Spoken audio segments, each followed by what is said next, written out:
Trying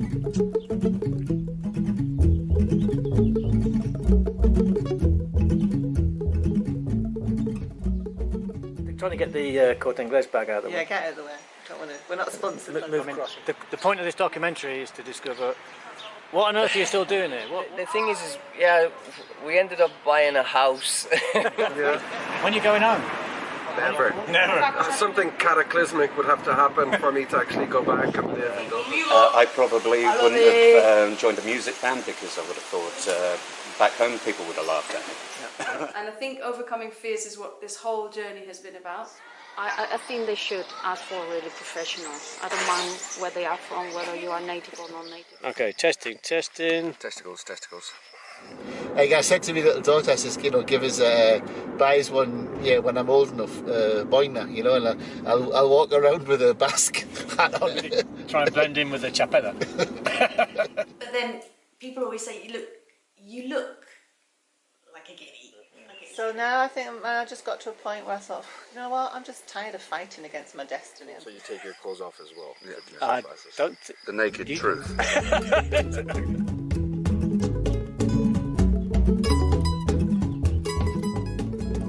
Cheers.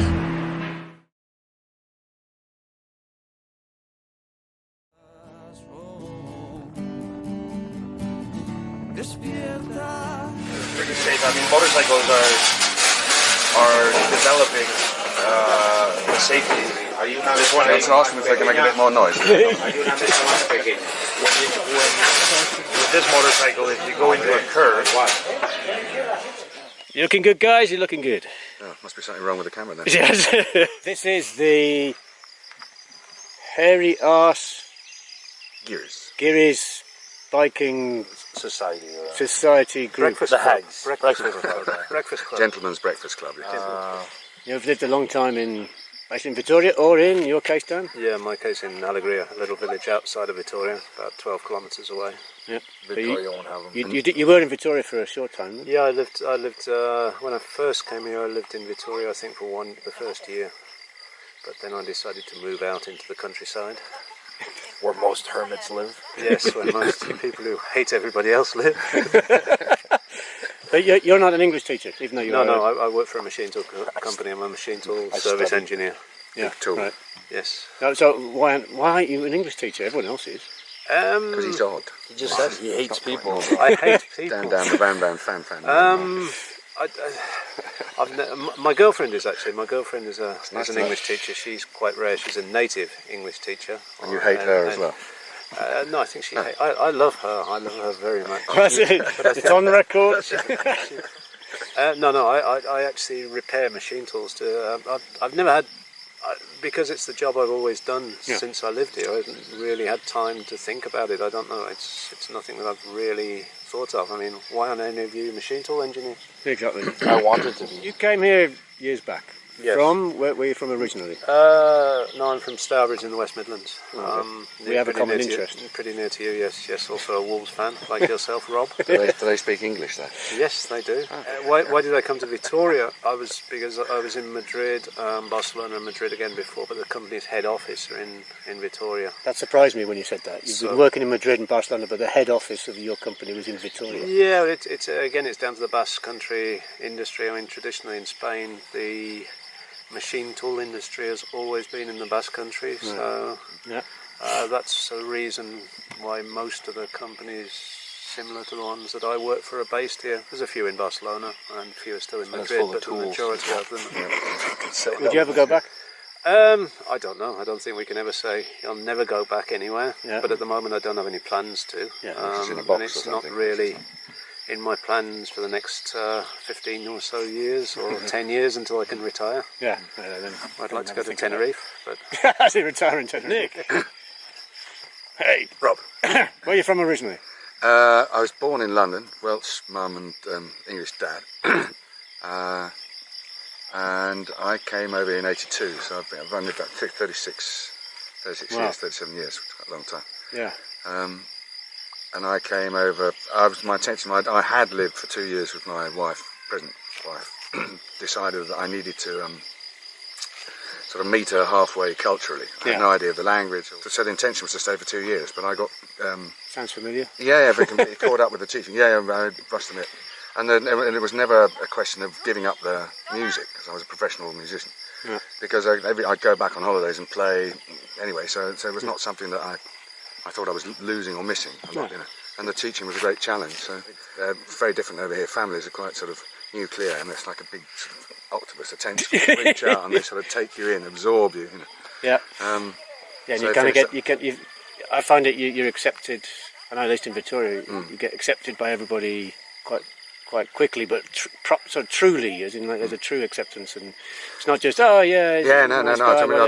but actually like you come in, you become part of the family quite quickly. Yeah, no, exactly. So I found I was welcomed in Vitoria. Like, what are you doing here? What are you doing in Vitoria? And it's like, oh, great, fine, and people just genuinely surprised that. Yeah. Nowadays there's tourism in Vitoria, for goodness sake. But yeah, there was none of that. Yeah, exactly, and it was like, oh wow, you're here. Oh, that's wonderful, great. Yeah. Do you want to come out? Do you want to come and play football on Saturday? Yeah, they were very, very inviting in that respect. Yeah. You were a professional musician before. I was before I came over here. Yeah, and now I've been a teacher since I came here. Worked in the Mondragon Cooperative, and then had my own academy. And then they asked me. I was teacher training for the Ursulinas school, and finished up working there full time. And now we've taken over the school, we've changed the name, it's a cooperative called Un Guiri. And I work there, run the Cambridge exams and teach extracurricular classes as well. Yeah. So very, very... Cover a lot of things there. Oh God, yeah. I mean, it's full on, hell of a lot of hours. Yeah. No free time at all. No, but it's a passion, isn't it? It is, yeah. It is, for me, it is a vocational thing. And I mean, I think the older I get, the more I look like Grandpa. All the kids sort of adopt me as their surrogate grandpa. So I mean, the affection they show is unbelievable, incredible. It must be very gratifying. It is, yeah, they're fantastic. I'm very, very lucky in that respect. I'm very lucky. The chef? Yes. This chef. Pablo, where are you from originally? I'm from the west side of Canada, British Columbia. And you're called Pablo? I am, yes. Not normal for a native English teacher to use that Hispanic phrase. Hispanic parents. Mother's Mexican, father's Spanish. I came here as a chef to learn a little bit more about my father's gastronomical kind of roots, the Spanish and Basque cuisines. And so I had an opportunity to go to a cooking school. This is in Bilbao. Started to travel weekends to Mondragon, where I had a mate from my hometown, Prince George, and met my current wife, and only wife. The present wife, current wife. Yeah. So how did you get into teaching English, if you were a chef? Because of you. You're my gateway. You're my gateway drug. No. And you needed teachers. As always. This is when I owned a language school. Yeah. I spotted a natural talent in you, though. Yeah. I learned so much about English teaching from you. Yeah, he's a natural. Yeah. It's just the naturalness of the way you teach. That just taught me. That changed the way I taught. So you take your clothes off as well. Yeah. The naked truth. Splitter. Yeah, I remember you saying it was like, I said, hey, why do you want to get into English teaching? He said, well, the hours as a chef are a nightmare. Yeah, it was quite different. If I can get out of that. Well, the hours used to be quite rough, depending on how you work, but in academies, it's quite tough timetable. If you've got someone that runs a regular timetable, then you find you're desperately busy from 6 in the evening till 10 o'clock at night, and then on weekends as well. It's all a bit arse about face. Yeah, 6 till 10, or 4 till 10. And then with weird long breaks in the middle. I worked in restaurants in Britain, in England, and in Amsterdam, luckily enough. And in Britain, it was 6-day week, and that was in the contract. 9-hour day, 6 days a week. Right. But then worked for the same company in Amsterdam, and it was like 6 days. You crows, you can't do that. That's illegal. It was a 5-day week, 8 hours a day, and it's like, oh, Europe's quite nice. Yeah. Teaching English then, even though the timetables can be a bit horrible in the academies. But you were making the same amount of money. Yeah, it's better. And you have summer holidays off. You're a professional musician, but you find teaching. Well, but I mean, even with that, with the music things, I mean, it's extremely useful. I mean, it's like going into the class with a guitar, and when they see you can play the damn thing properly, they're sort of amazed, knocked out, and it's not the same getting kids to sing along to a karaoke track or something like that, as it is to be doing it with your own guitar and controlling everything. So but that happens with everything. Yeah. The more we know about technology, and absolutely.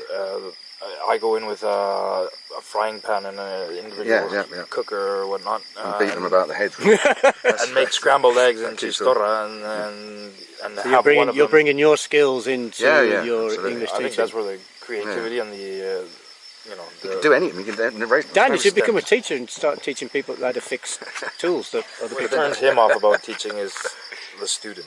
I don't like work. I'm not a people person. Yeah, I've never wanted to teach in a proper school, in like a state school, because the groups of 20, 30 people and teenagers. Even more. I had 43 kids in the class when I started. I could never imagine doing that. I mean, I've also got comfortable teaching adults in company. See, this is how you work, but why do you get on bikes at the weekend and disappear off with your current and present wives? It's my at home. That's my therapy. Therapeutic. They're right. Yeah, definitely. We're thrilling as well. It's exciting. Yeah. I mean, you're only about the size of your palms, 2 palms actually in contact with the tarmac. I saw the love in your eyes, and I got a really big surprise, just for a fleeting moment.